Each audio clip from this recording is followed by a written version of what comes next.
Buen día, familia de Fisuras. Aquí estamos una semana más en nuestro espacio de inclusión política desde la cultura y viceversa en Canal Red. Hoy ha venido a fisurar un poquito el tablero con nosotros la dramaturga y directora de una obra que nos ha impactado últimamente profundamente. Es una obra que aborda un vínculo que es fundamental para entendernos como sociedad, para bien y para mal, y que sin embargo por alguna razón suele eludirse tanto en el ámbito de la cultura como en los análisis sociopolíticos contemporáneos. Una obra que aborda la historia común que tienen dos países como son España y Filipinas, la herencia de esta historia y qué hacer con ella, ¿no? Una obra que al fin y al cabo aborda las huellas del colonialismo. Hablamos de las últimas, producción de Cross Border Project con su creadora Lucía Miranda. Hola, ¿qué tal? Bienvenida. Muchas gracias, encantada de estar aquí. La primera pregunta que te quiero hacer es ¿qué acontecimientos vitales llevan a una persona como Lucía Miranda a abordar este tema, ¿no? el vínculo entre España y Filipinas? ¿Quién encuentra a quién? ¿Cómo, cuándo y por qué? Bueno, pues nos encontramos hace muchos años. El Cross Border está especializado en trabajo con comunidades. Hacemos espectáculos cuyos relatos provienen de distintas personas. Y hace como 15 años estuvimos en un encuentro en París. Éramos muy jóvenes, para jóvenes creadores, con la compañía PETA Theater. Y allí como que hubo un flechazo entre PETA y Cross Border. Y después conseguimos una beca para hacer un intercambio. Ellos vinieron, 3 miembros de PETA Theater vinieron a España a ver cómo trabajábamos nosotros y nosotros viajamos a Manila y a Leyte para ver cómo trabajaban ellos. Y en aquel viaje sucedió, ¿no? Como que nos dimos cuenta de que éramos profundamente ignorantes. Ellos sabían todo sobre la historia colonial que teníamos en común, conocían muchos nombres, muchas fechas. España era una presencia en su imaginario muy clara, muy constante. Nosotros éramos unos absolutos ignorantes sobre el pasado colonial. Ahí se quedó, run, run, run, run. Y luego Belén de Santiago, una de las actrices habituales del Cross, y Juan Paños, que había empezado a colaborar con nosotros. Una tarde, tomando algo después de una función, surgió que el abuelo de Belén había nacido en Filipinas y que su bisabuelo había sido funcionario colonial allí y que el abuelo de Juan Paños era filipino, que había venido aquí, que para Juan en su pueblo él es el nieto del chino, porque claro, esta cosa del racismo estructural, su abuelo era el chino en el pueblo, y dijimos, ¿cuántas compañías va a haber en España preocupados por temas antirracistas, que haya miembros del elenco que tengan familia filipina y que yo tenga esa relación tan estrecha con esta compañía, ¿no? Entonces dijimos, vamos a por ello. Sí, es curioso que una temática como esta te he leído por ahí que es tu obra más personal. ¿En qué sentido es tu obra más personal? Pues es mi obra más personal porque durante el proceso nos dijeron que mi madre tenía cáncer. Entonces yo cogí el vuelo para Filipinas 3 días después de que nos lo dijeran, con un cáncer en grado 4, con metástasis. Entonces yo cuando llegué allí estaba muy perdida. De repente es como que llegas a Filipinas, tienes que hacer un montón de entrevistas, organizar muchas cosas. Llegué sin mucha fuerza y sin mucha energía, pero de repente Jamie Katayan, que es la directora de PETA, me dio un poco la clave, porque me trajo un libro que es el Noli Me Tangere, que es el libro que escribió José Rizal, el independentista filipino, y en su prólogo José Rizal habla de que su madre patria está enferma de un cáncer terrible, que es el colonialismo. Y ahí Jamie me dijo, aquí lo tienes. Trabaja con la madre y con el cáncer. Y entonces de ahí surgió entrevistar a las madres de todo el elenco. Y se lo propuse, el elenco me dijo que sí, para poder crear un vínculo entre lo personal y lo político. Como lo macro, como una historia de hace 500 años, se ve ahora en los cuerpos y las historias y en lo cotidiano de los miembros del elenco y de sus madres. Y de ahí también surgió crear un personaje que es la madre patria, que es, en este caso, España, pero que en mi caso es mi madre, y que heredamos de nuestras madres y que heredamos de nuestros países, ¿no? Y hemos hecho algo transversal en la pieza, que no, por eso digo que es muy personal. Y es que a todas las madres, incluso a la mía, las hemos preguntado que si esta fuera la última obra que van a ver nuestra, porque estuvieran enfermas como lo está la mía, ¿qué les gustaría ver? Y eso que les gustaría ver está en la pieza.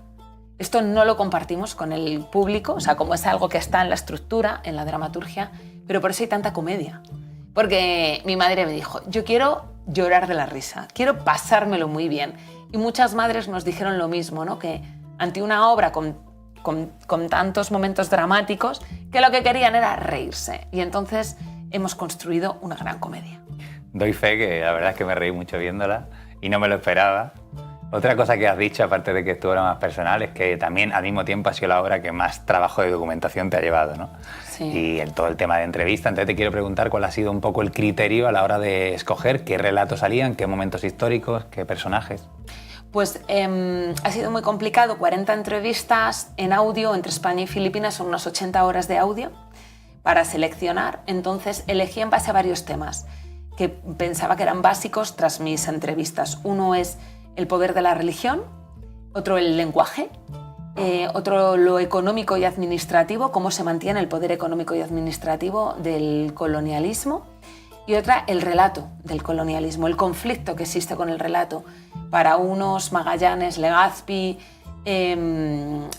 Valer, la gesta de Valer son héroes, para otros no son héroes. Para unos hay que ponerles estatuas y tienen que tener paradas de metro, y para otros deberían no ponerse esas estatuas y deberían quitarse esas paradas de metro.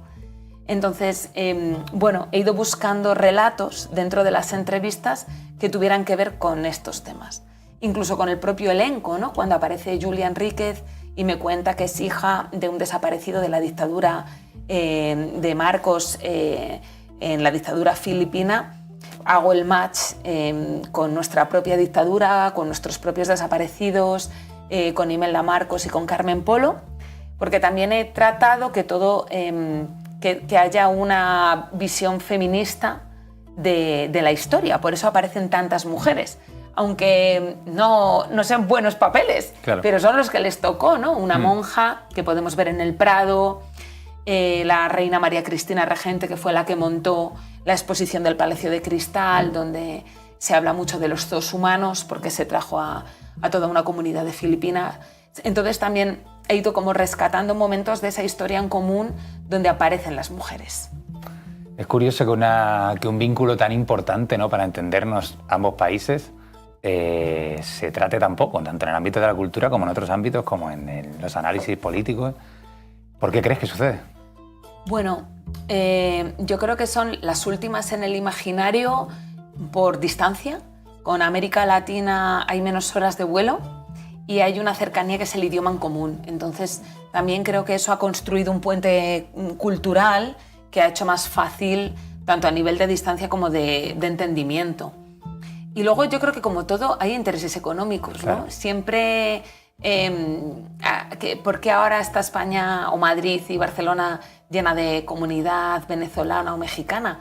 Porque es una comunidad que puede comprar pisos y puede llevar a sus hijos a las universidades privadas. ¿Por qué no se habla tanto de otros países con los que también tenemos una historia en común, de América Latina? Porque son pobres y no tenemos el mismo interés económico. Pues yo creo que con Filipinas hay algo parecido. Ahora, bueno, es una economía que también tiene diferentes, ¿no?, puntos de vista. Hay grandes empresas en Filipinas, se está empezando a trabajar. Yo creo que vamos a empezar a oír hablar más de Filipinas, fíjate. Uno de los pocos relatos que de algo se conoce es el mítico de Los últimos de Filipinas, ¿no? Hay una relación muy curiosa, que es que una de las actrices de tu obra fue también actriz en la película que se hizo con Luis Tosar y tal. Hay un vínculo ahí, pero sin embargo lo que se muestra también en la obra es que ese relato tampoco fue tan así, ¿no? Bueno, lo que ella cuenta es un poco la versión filipina. Nosotros se han hecho varias películas, se hizo una durante la dictadura con Franco, que claramente era pro héroes de Valer. Creo que en la que estuvo Alexandra no era tan pro héroes, había una línea antibelicista de la historia, pero sí, nosotros siempre hemos oído hablar de los héroes de Valer. Cuando tú llegas a Filipinas, en Valer sí conocen la historia claramente, porque se hace una conmemoración anual y hay una fiesta, pero un filipino medio en Manila o en Leyte no tiene ni idea de lo que pasó, ¿no? Entonces, bueno, la obra replantea que las historias se cuentan diferente, claro, que la historia no es objetiva porque depende de quién la cuente.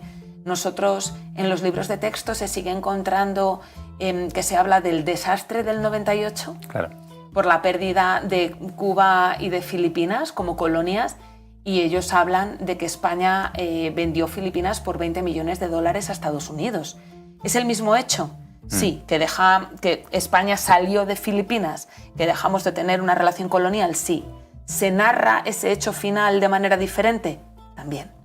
Y eso cuenta distintas partes de la historia y creo que tiene que ver con esto, ¿no?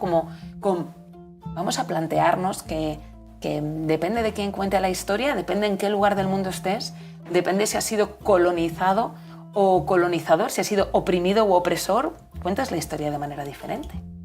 Una de las cosas que más me gustó de la obra es cómo trata las consecuencias que tiene la herida del colonialismo muchos siglos después también de que se supone que se haya descolonizado, ¿no? Entonces te quería preguntar qué nos dice al mundo de hoy, ¿no? Una obra como Las Últimas, una obra que en principio parece que habla de algo que sucedió hace siglos, ¿qué nos dice en 2026? ¿Por qué es importante traer este tema? Yo creo que nos dice que el racismo sigue siendo estructural, que seguimos siendo un país muy racista, aunque digamos que no, sí lo somos, y que lo somos porque llevamos 5 siglos haciendo una serie de cosas y porque es muy difícil desmontar esa serie de cosas de las que habla la función, ¿no? Cuando ha habido una ciudad como Madrid, donde en 1897, creo que fue, se crea una exposición en el Parque de Retiro. Durante 3 meses los madrileños pagan su entrada para ir y ver cómo vive una colonia de nativos. Zoológico humano. Un zoo humano, ¿no? Que se llaman, lógicamente, esa gente que ha pagado su entrada ha llegado a su casa y lo ha contado. Y esas personas se han convertido en abuelos que en un momento han contado a sus nietos. ¿Sabes que una vez yo vi? Entonces hay una cosa de la exotización de los cuerpos, de la objetiva, de cómo los convertimos en objetos, que todo eso se hereda, está en el imaginario colectivo, ¿no? Y no es tan fácil desmontarlo en X años de democracia. Son siglos. Y se ve en cómo tratamos a las personas que trabajan en nuestras casas, se ve en la regularización de las personas migrantes, se ven muchísimas cosas. Entonces la obra lo que intenta es crear un puente para que entendamos que de aquello viene esto y que tenemos que seguir trabajando para desmontarlo. Te voy a tirar unos cuantos nombres de personajes que aparecen en la obra y en pocas palabras quiero que me digas, que te centres un poco, que me los describas, pero en el sentido de por qué te parecían que eran imprescindibles que estuvieran en la obra y de esa forma concreta en que los tratan, ¿no? Vale. La primera es Sor Jerónima de la Asunción. Pues es la monja que crea el primer convento de monjas en Asia. Y la elegí por muchas cosas, porque decía que quería ser un hombre, porque quería dar misa, lo que ya sitúa su lucha del siglo XVI con una lucha actual que tienen las religiosas, que es que hay muchas que están reclamando que no tienen un sueldo propio, cuando los curas sí lo tienen. Poco se habla de eso. De los sacerdotes sí tienen su sueldo, las mujeres en la iglesia siguen sin tener su sueldo, siguen sin poder dar misa, siguen sin poder llegar a papas. Son esclavas prácticamente. Sí, y aquellas monjas, Sor Jerónima ya reclamaba todo aquello. En el siglo XVI, es muy loco. Y luego porque bueno, la religión sigue siendo un eje vertebrador del colonialismo que se mantiene hasta ahora, ¿no? Hay un tema, religión y colonialismo van de la mano en el presente. Entonces era fundamental. Magallanes. Magallanes es el primer conquistador y además es un conquistador a sueldo. Me interesa porque, a diferencia de Legazpi, que era español, Magallanes es portugués. Entonces sigue existiendo esa cosa de los conquistadores a sueldo en el presente. Tenemos grandes conquistadores ahora, ¿no? Que es Trump, presentándose en Groenlandia y queriéndola comprar, o lo que están haciendo, usurpadores, lo que están haciendo con Irán, ¿no? Y encima esa cosa de no son ni del mismo país, y ahora mismo sucede, ¿no? Que llega a un país, contrata a otro, que le paga un sueldo y le dice, ahora te vas y te llevas a tu guerrilla. Lo estamos viendo todo el rato en las noticias. Siguen existiendo 5 siglos después los conquistadores a sueldo, que era Magallanes. La reina María Cristina, que no sé por qué, pero a mí me suena a alguien de la actualidad, tal como está tratada. Bueno, no sé. pues la reina María Cristina, claramente hay un link con la actualidad. Es una reina regente, en este caso, que hay un ministro que es el que la baila al agua y el que hace todo, pero claramente es una persona a favor de la conquista, a favor del imperialismo, a favor de que ha habido siglos de amor entre los países, y es alguien que en un momento en el que... El abrazo de las civilizaciones. Exactamente, el abrazo de las civilizaciones. En un momento de finales del siglo XIX donde ya hay una prensa crítica, donde a la reina María Cristina la están diciendo cuidado, que estás haciendo zoos humanos y que esto puede que no esté bien para Europa, ya hay crítica en la prensa que dice eso, ella se acoge al tema etnográfico, como que ya empieza esa lucha del relato de la colonización a finales del XIX y lo tenemos en el presente, ¿no? Me suena su voz, cómo habla. Isabel Díaz Ayuso nos lo ha puesto en bandeja con Hernán Cortés y con el caso de México. Entonces hemos podido como crear ese paralelismo fácilmente. Imelda Marcos. Imelda Marcos, es la mujer de Marcos, del dictador. La escogí porque fue una mujer que tuvo mucho poder, que las familias de ahora son las familias de siempre, como dice uno de los entrevistados.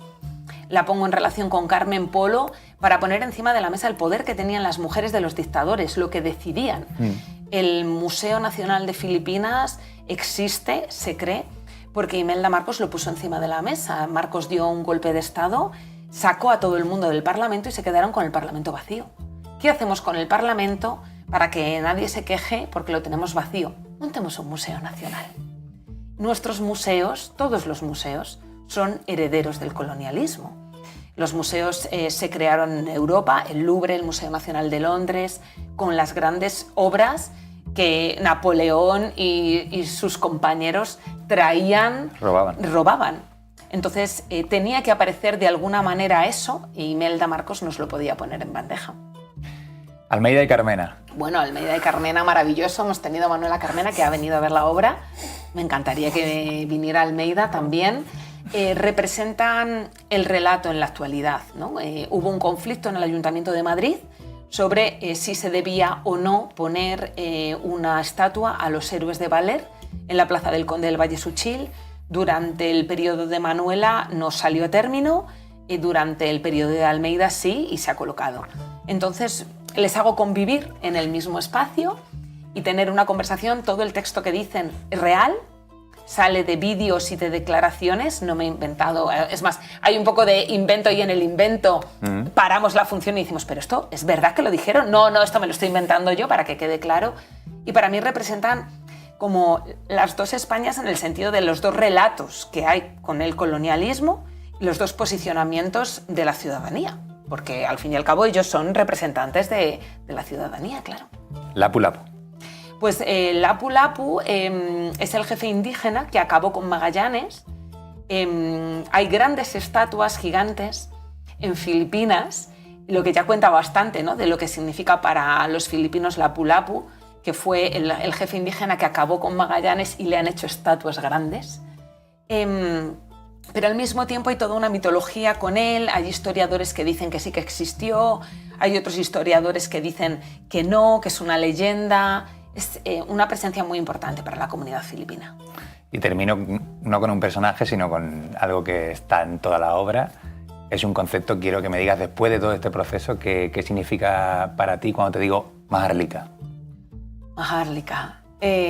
Maharlika es un nombre muy conflictivo también para los propios filipinos. Es como ellos llamaban a las islas Filipinas antes de que llegáramos los españoles. Es lo que se cree, pero también hay como debate dentro de ellos. Pero está claro que todo ese territorio se tenía que llamar de otra manera. Ahora se llama Filipinas por el rey Felipe II, porque lo puso Magallanes y aún lo mantienen. Y ha habido un conflicto, ha habido varios políticos filipinos que han intentado cambiar el nombre porque se habla de que, claro, mantienen el nombre que les dio la colonia española y que se llaman filipinos por el rey Felipe II. Entonces, Maharlika es ese nombre que ellos creen que tenían antes de que apareciéramos, que es su nombre original. y hay parte de la comunidad filipina que lo reclama. ¿Qué significa? Pues mira, no me acuerdo ahora. Es como, bueno, sí, wealth, race, sí, como lo decimos en el texto, dicen es un territorio, como está en inglés, de repente me cortocircuita, es un territorio de riqueza. Es lo que dice Julia Enríquez. Es wealth, power, sí, riqueza y poder. No es la primera vez que hacéis la triangulación en Cross Border entre teatro, educación y transformación social. Yo creo que es un poco vuestra marca, vuestra base. Entonces te quiero preguntar cuál es la siguiente aventura en la que os metéis como compañía. Pues la siguiente aventura es que estaremos en el Teatro de la Abadía, finales de febrero, principios de marzo, 3 semanas, haciendo un teatro foro, que es teatro participativo, sobre la ansiedad. Nos preocupa mucho todo este tema que tiene que ver con la enfermedad mental. La ansiedad es como el primer paso y se habla mucho ahora de la cantidad de ansiedad que tienen nuestros jóvenes, que tienen los jóvenes, pero también creo que debemos hablar de la ansiedad que tenemos los mayores, porque todo se ve, todo se hereda, todo tiene que ver con cómo vivimos, y vamos a hacer un trabajo dentro del laboratorio Yo Cuento, que es el proyecto de mediación artística que hacemos en el Hospital Niño Jesús, junto con el área de neurología y con 33%, y vamos a estar trabajando en el otoño sobre la ansiedad, y con esas historias crearemos una pieza que se puede ver en el Teatro de la Abadía en febrero y marzo. Pues maravilloso. Las últimas creo que podemos verlas. ¿Hasta cuándo? 21 de junio en el Teatro Valle Inclán. Vale, muy bien.